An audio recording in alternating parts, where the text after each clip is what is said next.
Have you ever looked into a mirror and felt like something was looking back? It started on a cold October evening in the small town of Black Hollow, Oregon. The kind of town where fog hugs the streets like it's hiding secrets. Where old houses lean slightly, as if they're listening. My name is Daniel Carter. I don't believe in ghosts. I don't believe in curses. But I believe in what I saw. And I wish I hadn't. I moved to Black Hollow after my father passed away. He left me his old Victorian house at the end of Willow Street. The house had been in our family for generations. It was tall, narrow, dark blue paint peeling from its wooden skin. The windows looked like tired eyes. Locals called it the watching house. I thought they were joking. They weren't. The first thing I noticed when I walked inside was the mirrors. There were too many of them. In the hallway, in the living room, in the dining area, even lining the staircase. All antique, all facing inward, as if the house didn't want to look outside. The largest mirror stood in the upstairs bedroom. My father's room. It was massive, almost touching the ceiling. Gold framed, carved with twisted vines and faces that looked like they were screaming. I felt uneasy standing in front of it. But I blamed it on grief. That first night, I couldn't sleep. The house made sounds, soft creaks, slow footsteps, whispers carried by the wind. At 3:17 a.m., I heard something else. A tap, behind me. I sat up in bed, my heart racing. Another tap, slow, rhythmic. I turned toward the mirror. And that's when I saw it. My reflection was standing. I was sitting in bed. But in the mirror, I was standing, staring directly at me, smiling. I froze. My reflection tilted its head slightly, like it was curious. Like I was the strange one. Impossible, I whispered. The reflection's smile widened. Its eyes were darker than mine, almost hollow. Then it lifted its hand and placed it against the inside of the glass. I felt something cold brush my own hand. I screamed. The lights flickered, and suddenly, the reflection was normal again. I was sitting, alone. The mirror looked ordinary, but my hand had a faint, icy mark shaped like fingerprints. The next morning, I tried to convince myself it was a dream. Sleep paralysis, stress, grief hallucinations. I covered the mirror with a sheet. Problem solved, or so I thought. That afternoon, I went into town. Black Hollow felt different. People stared at me longer than necessary. An old woman at the grocery store grabbed my wrist suddenly. "You're in the Carter house," she whispered. "Yes," I said slowly. Her eyes filled with fear. "Don't look into them." "Into what?" "The mirrors," she said. "They remember." Before I could ask what she meant, she let go and hurried away. That night, I locked my bedroom door.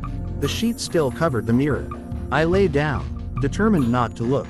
At exactly 3:17 a.m., I woke up again. No tapping this time, just silence. Heavy silence. The kind that presses against your ears. I felt something was wrong. Very wrong. Slowly, I turned my head toward the mirror. The sheet was gone, folded neatly on the floor.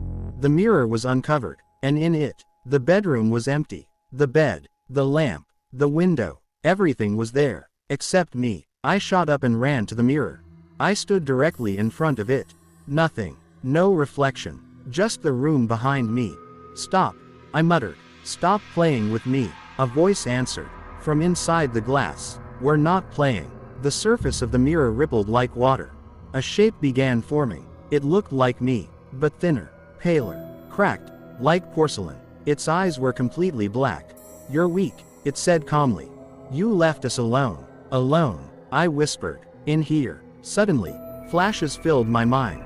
My father, standing in front of this same mirror. Talking to it, arguing, begging. "I didn't know," I said. "You will," the reflection replied. It pressed both hands against the inside of the glass. The surface bulged outward, like something trying to escape. I stumbled backward. The mirror cracked loudly, but didn't break. The reflection smiled again. "Soon," it whispered, and everything went dark. I woke up on the floor at 6:42 a.m. Sunlight filled the room. The mirror looked completely normal. No cracks, no ripples, but something had changed. I could feel it. When I walked past the hallway mirror downstairs, I saw movement, not mine, something following me. Half a second too late.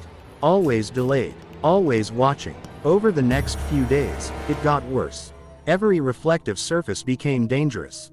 Bathroom mirror, window glass, even my phone screen. Sometimes my reflection blinked slower than I did. Sometimes it didn't blink at all. Once, it mouthed words I didn't say. Stay. I started covering every mirror in the house. Towels, blankets, newspapers. It didn't matter. They uncovered themselves at night. Neatly folded, like someone polite lived with me. Then I found my father's journal, hidden in a drawer beneath the staircase. The last entry was dated 3 days before he died. It read, "They are not reflections. They are prisoners. Every Carter feeds them fear. The mirrors are doors, and they are getting stronger." My hands shook. There were older entries, mentions of a mirror world, a place behind the glass, a place where something ancient lived, something that copied, learned, waited. That night, I decided to test something. If the mirror world copied me, could I trick it? At 3:15 a.m., I stood in front of the bedroom mirror. This time, I didn't cover it. I stared at my reflection. It stared back. I raised my right hand slowly. It raised its right hand. Perfect synchronization. I smiled. It smiled. Then, without warning, I punched myself in the face. Hard. Pain exploded through my nose. Blood dripped onto the floor. But in the mirror, my reflection didn't punch itself. It just watched, smiling. "You're learning," it said softly. My stomach dropped. "You're not a copy," I whispered. It shook its head slowly. "No, you are." The lights shattered. Glass rained around me, and the mirror, finally, cracked from top to bottom. Through the crack, I saw something else. Not a room, not darkness, but a long hallway filled with mirrors. Endless, and in each one, a different version of me. Crying, screaming, begging. One of them looked straight at me and whispered, "Don't let it switch." The crack began to widen. A hand reached through, cold, rotting, familiar. It grabbed my wrist, and pulled. The hand was freezing. Not just cold like winter air. Cold like something that had never felt sunlight. It tightened around my wrist and pulled me toward the crack in the mirror. The glass didn't feel solid anymore. It felt like thick water. I tried to grab the bedpost with my free hand, but my fingers slipped. The last thing I saw before being dragged through was my bedroom, and my body, still standing there, smiling. The world flipped. Sound disappeared, then slammed back into my ears like thunder. I hit the ground hard. But it wasn't my bedroom floor. It was stone, cold, smooth, endless. I looked up, and my stomach twisted. I was standing in a hallway made entirely of mirrors. Floor to ceiling, left to right, endless reflections stretching into darkness. But none of them matched. In one mirror, I was older. In another, I was bleeding. In another, I was dead. And behind each version of me stood something tall and shadowed. Watching. Footsteps echoed. Slow. Measured. I turned around. He stood there. My reflection. But now fully solid. Cracks ran across his pale skin like broken porcelain. His black eyes gleamed with quiet amusement. "Welcome home," he said calmly. "This isn't my home." He tilted his head. "It has always been." I backed away. "What is this place?" "The space between fear and reality," he replied. "Your family built it. My family didn't build this. They fed it." The mirrors around us began to ripple. Faces pressed against the glass from the inside. Hundreds of them. All versions of me. All whispering at once. "You left us. You forgot us. You're weak. Let us out." I covered my ears, but the voices were inside my head. "You don't understand," the cracked version of me said, stepping closer. "Every Carter is born with a fracture. A fracture. A crack in the soul. A doorway." He raised his hand and touched my chest. Pain shot through me like ice. "You see fear differently. You create reflections with depth. With substance. You're lying." He smiled wider. "Then why can you see us?" The hallway lights flickered. The mirrors began showing memories instead of reflections. My childhood. The day my mother died. The night my father locked himself in this very room and screamed at the glass. I watched as a younger version of my father stood before a mirror. Begging, "Take me instead," he whispered. The mirror rippled, and something reached out. He tried to trade places, my reflection said softly. What? He wanted to trap himself here. To stop us from crossing. My breathing became shallow. Crossing into what? Your world. Suddenly, the floor beneath me cracked. From the fractures, black liquid began seeping upward. The mirror hallway darkened. They are waking, he said. Boo. He stepped closer until we were face to face. His skin felt like cold marble. The originals. The mirrors exploded outward. Shards hovered midair like frozen stars. And from the darkness beyond the broken glass, something massive moved. Not human. Not animal. A shape made of shifting reflections. Eyes blinking across its surface. Mouths opening and closing silently. It spoke without sound. And I understood it. You belong to us. I stumbled backward. This isn't real, I whispered. This is a nightmare. The cracked version of me leaned in. Nightmares are doors. The massive creature behind him began pushing forward, stretching through the broken frames. The hallway trembled. You were always meant to switch, my reflection continued. Your father delayed it, but he couldn't stop it. Switch. He smiled again. You stay here, and you go there. My blood ran cold. You want my life. I want sunlight, he whispered. The creature roared silently. The mirrors around us began showing my bedroom again. I could see my body standing still in front of the cracked mirror. Waiting. Empty. No. I breathed. My reflection grabbed both my shoulders. You don't have a choice. The creature extended dozens of glass-like limbs toward me. I felt pressure in my skull. Memories being pulled. Childhood laughter. Pain. Regret. Fear. It was feeding. You see. The cracked version whispered. You make us strong. Something inside me snapped. Not fear. Anger. If this world fed on fear, then I had to starve it. I closed my eyes. Slowed my breathing. I thought of nothing. No guilt. No grief. No terror. Just emptiness. The creature hesitated. Its many eyes blinked in confusion. The hallway flickered. My reflection frowned. What are you doing? I said nothing. I forced calm into my chest. The whispers weakened. The mirrors dimmed. The black liquid on the floor began retreating. The massive creature screeched silently as cracks formed across its shifting body. You can't escape, my reflection hissed. This is what you are. I opened my eyes. And you're just a parasite. I grabbed a floating shard of glass and slammed it into his chest. He didn't bleed. He shattered. The hallway screamed. Mirrors collapsed one by one. The creature began pulling backward into darkness. The world started folding inward like paper burning at the edges. I saw my bedroom again through the fading glass. My body was still there. But it was turning its head, looking at something behind it. I felt myself being pulled backward. Falling through endless reflections. Then, silence. I gasped and woke up on my bedroom floor. Morning light poured through the window. The mirror in front of me was completely shattered. This time, truly broken. No glass remained in the frame. Only empty space. Just a wall behind it. I was back, alone, breathing, alive. I laughed nervously. It's over, I whispered. But then, from the hallway downstairs, I heard footsteps. Slow, measured, not mine. I stood up carefully. My house felt colder than before. I stepped into the hallway. All the mirrors were uncovered. Clean, perfect, and in every single one, I saw myself, standing still, not moving, not breathing, just staring straight ahead. But in front of me, there was nothing, no reflection, no body. My heart stopped. A voice echoed softly from every mirror at once. You closed one door, but we are everywhere. All the reflections smiled, and this time, they didn't look like me at all. The smiles were wrong. Too wide, too still. Every mirror in the hallway showed a version of me, but none of them were breathing. And I wasn't in any of them. My heart pounded so hard I thought my ribs would crack. You closed one door, the voices whispered together. But we are everywhere. The lights flickered. The air felt heavy, like before a thunderstorm.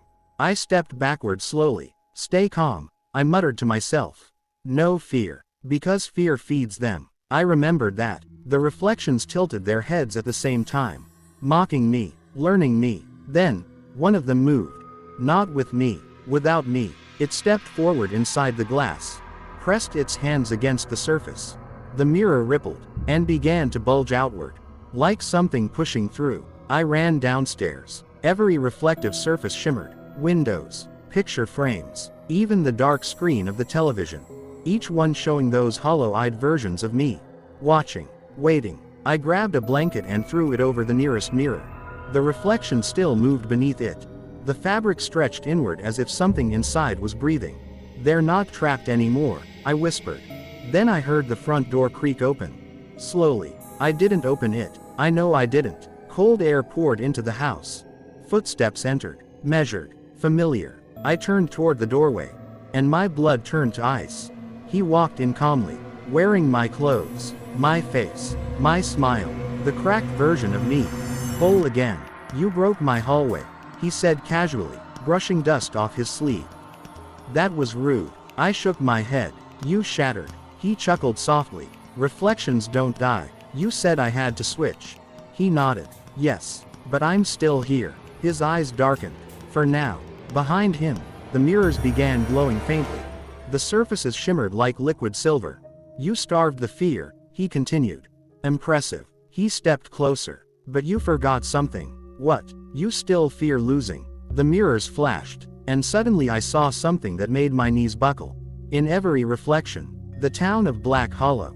Burning, shattered glass everywhere, people screaming, the old woman from the grocery store pounding on a mirror as hands dragged her inside. "You can't stop us," he whispered. "You can only delay us." My breathing grew heavy again. Fear creeping in, and the reflections brightened, feeding. He smiled wider. "There it is." I closed my eyes. "No, not again." I wouldn't give them what they wanted. "You don't need fear," I said slowly. He paused. "What?" "You need permission." The mirrors flickered uncertainly. I opened my eyes and looked straight at him. "You can't fully enter unless I accept you." His smile faded slightly. "You were the doorway." Silence filled the room. I stepped forward. "You don't want my life." His jaw tightened. "Yes, I do." "No," I said calmly. "You want existence. You want identity." The mirrors dimmed slightly. "You're nothing without me." The words hit him hard. The reflections around us began glitching, cracking. "You are a shadow," I continued. "A copy. A parasite." He grabbed my collar angrily. "I am not a copy." The entire house shook. The mirrors began fracturing violently. I didn't resist him. I leaned closer. "If I'm not afraid of you," I whispered, "you disappear." His grip weakened. The reflections started fading like smoke. "No," he growled. "Yes." I placed my hand against his chest. It felt hollow, cold. "I forgive my father," I said softly. "And I forgive myself." The words felt strange, but true. The fear inside me, the grief, the guilt. It loosened.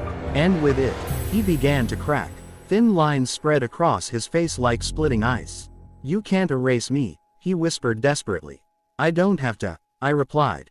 "You were never real." The mirrors exploded, not outward, inward, collapsing into dust. The house went silent, completely silent. The cracked version of me screamed as his body shattered into thousands of glass fragments.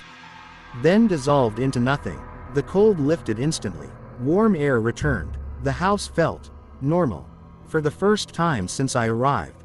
Hours passed. No whispers. No flickers. No movement in reflections. I walked slowly to the hallway mirror. One of the only ones still intact. I stood in front of it. My reflection stared back, breathing, blinking, human. I lifted my hand. It lifted its hand, perfectly synchronized. No delay, no smile, just me. I exhaled shakily. "It's over," I said quietly. And for the first time, the mirror said nothing back. Weeks later, I removed every mirror from the house.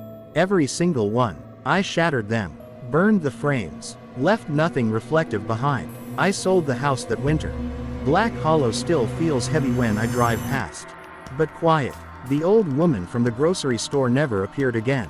Some say she moved. Some say she disappeared. I don't ask. I don't look. I live in an apartment now. Small, bright, no antique mirrors, no history, just clean walls and sunlight. But sometimes, late at night, when the room is dark, I see something faint in the window glass. A shape, standing behind me, perfectly still, waiting for me to feel afraid again. So I don't. I breathe. I stay calm. Because I know the truth now. The mirrors were never haunted. They were hungry. And hunger only survives if you feed it.